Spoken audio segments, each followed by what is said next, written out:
بسم اللہ الرحمن الرحیم۔ السلام علیکم ناظرین کرام، مقبوضہ جموں اینڈ کشمیر کی خصوصی حیثیت کے خاتمے کے مودی حکومت کے اقدام کو 4 ماہ سے زائد کا عرصہ گزر چکا ہے۔ ناظرین کرام، ابھی تک وہاں کرفیو ہے اور معمول کے حالات ابھی تک بحال نہیں ہو سکے۔ اس وقت کشمیر میں جس قسم کا سناٹا چھایا ہوا ہے اسے مبصرین طوفان سے پہلے کی خاموشی قرار دے رہے ہیں۔ پابندیاں ہٹنے کے بعد کشمیری عوام کی برہمی بھارت کو ہلا کر رکھ دے گی۔ ناظرین کرام، بین الاقوامی انسانی حقوق کمیشن نے مقبوضہ جموں اینڈ کشمیر کے عوام کو انسانی حقوق سے محروم رکھنے پر تشویش کا اظہار کیا ہے اور بھارتی حکومت پر زور دیا ہے کہ پابندیاں ختم کر کے تمام انسانی حقوق بحال کیے جائیں جن سے عوام کو محروم رکھا گیا ہے۔ مادیت پرستی نے دنیا کو سنگین مسائل سے دوچار کر دیا ہے۔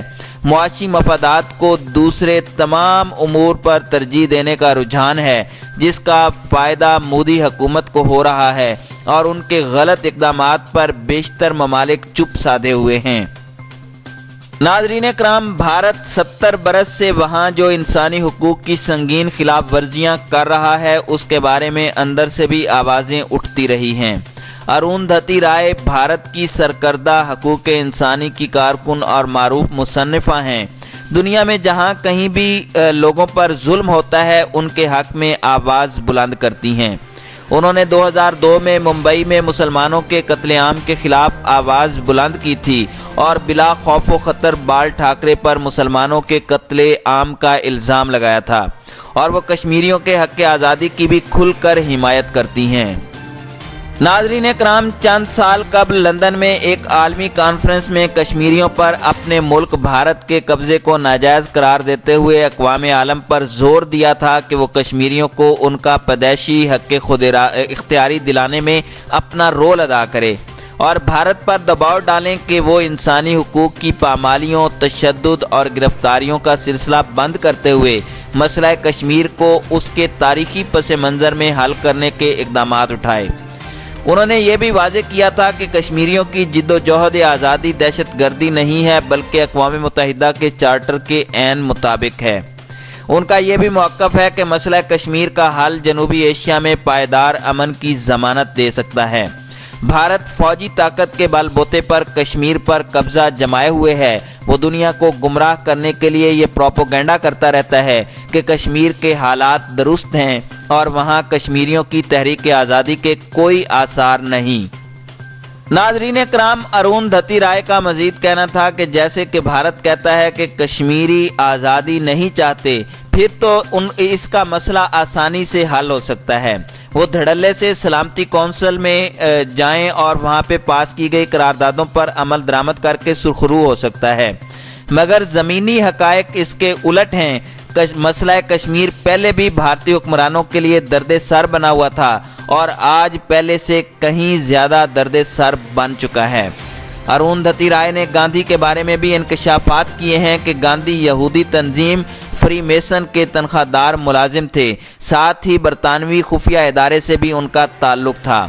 انگریزوں نے انہیں اپنے مفادات کے تحفظ کے لیے افریقہ سے ہندوستان بھیجا تھا۔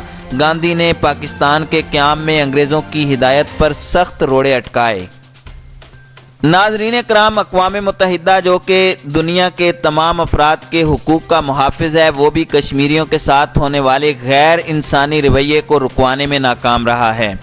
بھارت نے کشمیریوں پر ظلم کی انتہا کر رکھی ہے اور اب کشمیر کی خصوصی حیثیت ختم کر کے بھارت اقوام متحدہ کی قراردادوں کے مطابق کشمیریوں کو حق خود ارادیت دینے کے وعدے سے مکر چکا ہے۔ اس واقعے نے اقوام متحدہ کی رہی صحیح حیثیت بھی خاک میں ملا دی ہے۔ آج اقوام متحدہ بالکل صفر ہو چکا ہے۔ اقوام متحدہ لیگ آف دی نیشن کے ملبے پر کھڑی کی گئی ہے۔ دنیا کی اکثریت کی رائے ہے کہ اگر اس نے اپنا کردار ادا کیا ہوتا اور بعض طاقتوں کے اعلیٰ کار نہ بنتی تو دنیا دوسری جنگ عظیم کی تباہ کاریوں سے محفوظ رہتی۔ ناظرین کرام، اقوام متحدہ کی تشکیل کرنے والوں اور اس کے چارٹر کے مصنفوں کو یقین تھا کہ نیا ادارہ قوموں کے باہمی تنازعات اور انسانیت کو درپیش مسائل کے حل میں مؤثر کردار ادا کرے گا اور جنگیں ختم ہو جائیں گی، غربت اور بھوک ناپید ہو جائے گی۔ جہالت اور تعصب کا خاتمہ ہوگا۔ لیکن افسوس کہ بڑی طاقتوں کی ریشہ دوانیوں اور 5 بڑی طاقتوں کو سلامتی کونسل میں ویٹو پاور حاصل ہونے کے نتیجے میں چند ہی برسوں میں ظاہر ہو گیا کہ یہ ادارہ جن مقاصد کو سامنے رکھ کر قائم کیا گیا وہ پورے نہیں ہوئے۔ ناظرین کرام، 5 بڑی طاقتوں کے استحصال نے پہاڑ جیسی ناانصافیوں کو جنم دیا ہے۔ مسئلہ کشمیر ان میں سر فہرست ہے۔ اس طرح کی ناانصافیوں کے باعث چھوٹی اور کمزور قوموں کا عالمی ادارے پر سے اعتماد اٹھ گیا ہے۔ چنانچہ ایک عرصے سے اقوام متحدہ میں اصلاح کی ضرورت محسوس ہو رہی ہے۔